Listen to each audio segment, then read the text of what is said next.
Hello friends, ഇന്ന് നമുക്കൊരു fried rice ഉണ്ടാക്കാം.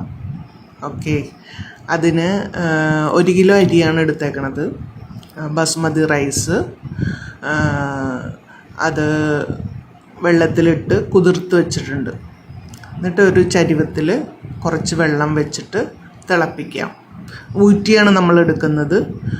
അത് തിളപ്പിച്ചിട്ട് അത് തിളച്ച് കഴിയുമ്പോൾ കുതിർത്ത് വെച്ചേക്കണ റൈസ് അതിലേക്ക് ഇടുക.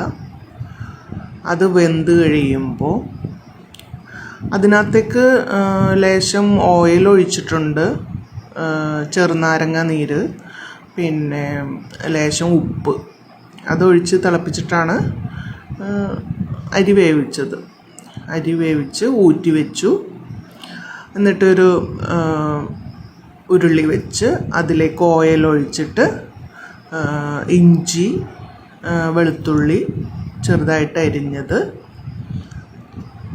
പിന്നെ അതിനകത്തേക്ക് 4 മുട്ട പൊട്ടിച്ചൊഴിക്കും.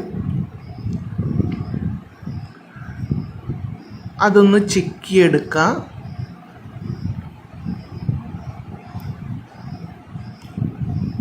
ഇത് ഉണ്ടാക്കുന്നത് എൻ്റെ ഹസ്ബൻഡാണ് കേട്ടോ.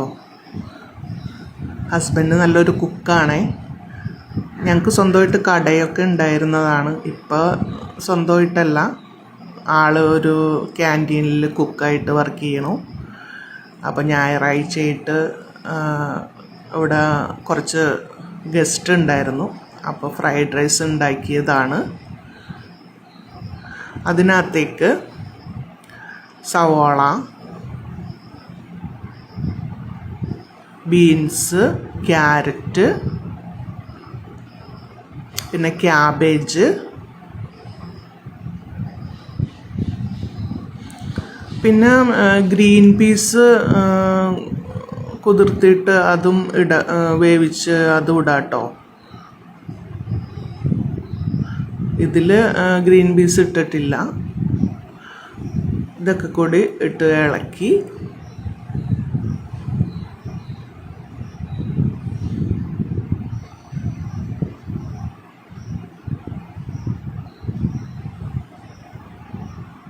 അതിനകത്തേക്ക് ക്യാപ്സിക്കം അതും കൂടെ ഇട്ട് ഇളക്കിയിട്ട്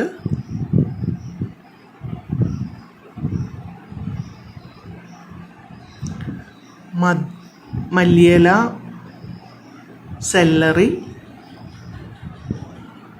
അതിട്ട് ഇളക്കുക. അതിലേക്ക് വേവിച്ച് വെച്ചേക്കുന്ന റൈസ് ഇട്ട് ഇളക്കി കൊടുക്കാം.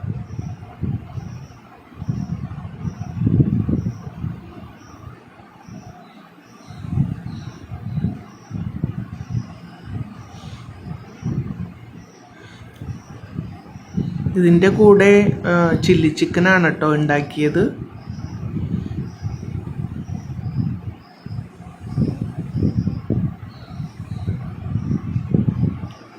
ഫ്രൈഡ് റൈസിൻ്റെ കൂടെ മയോണൈസും സോസും ടൊമാറ്റോ സോസും ഉപയോഗിച്ചിട്ട് കഴിക്കാം. പിന്നെ അതിലേക്ക് ലേശം ഉപ്പ്, അരി വേവിച്ചപ്പോൾ ഉപ്പിട്ടിട്ടുണ്ടായിരുന്നു, അപ്പോൾ ലേശം കൂടെ ഉപ്പിട്ട് സോയാ സോസ് ഒഴിച്ച്, പിന്നെ ഗരം മസാല, പിന്നെ സാദാ മസാല, ബട്ടർ,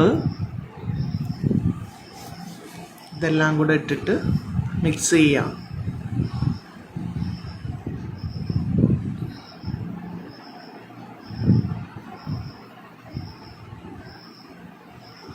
ഇപ്പോൾ 1 കിലോ അരി എടുത്തിട്ടുണ്ടെങ്കിൽ നമുക്കൊരു 8 പേർക്ക് നല്ല ലാവിഷായിട്ട് കഴിക്കാം.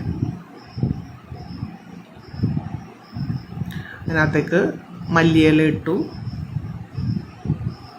നല്ലോണം ഇളക്കി കൊടുക്കുക. ബട്ടറൊക്കെ ഒന്ന്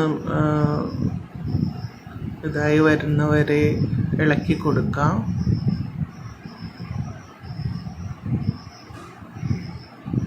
നിങ്ങൾ ഉണ്ടാക്കിയിട്ടുണ്ടോ ഫ്രൈഡ് റൈസ്? ഒന്ന് ഉണ്ടാക്കി നോക്കണേ. ഇതേപോലെ ഉണ്ടാക്കി നോക്കണം കേട്ടോ.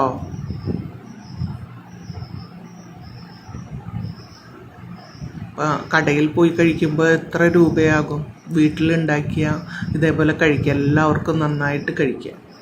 അതിനകത്തേക്ക് കുറച്ച് കുരുമുളക് പൊടി ചേർക്കുക കേട്ടോ.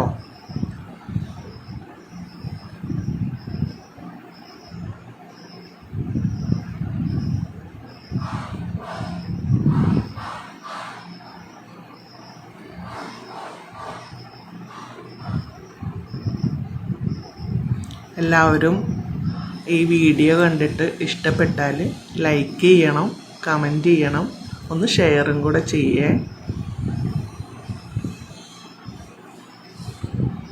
അപ്പോൾ അതിനകത്തേക്ക് ലാസ്റ്റായിട്ട് മല്ലിയില, സെല്ലറി ഒന്ന് ഇട്ട് അതും കൂടെ ഇട്ട് ഒന്നും കൂടെ ഒന്ന് ഇളക്കി സെറ്റാക്കാം. ഓക്കേ.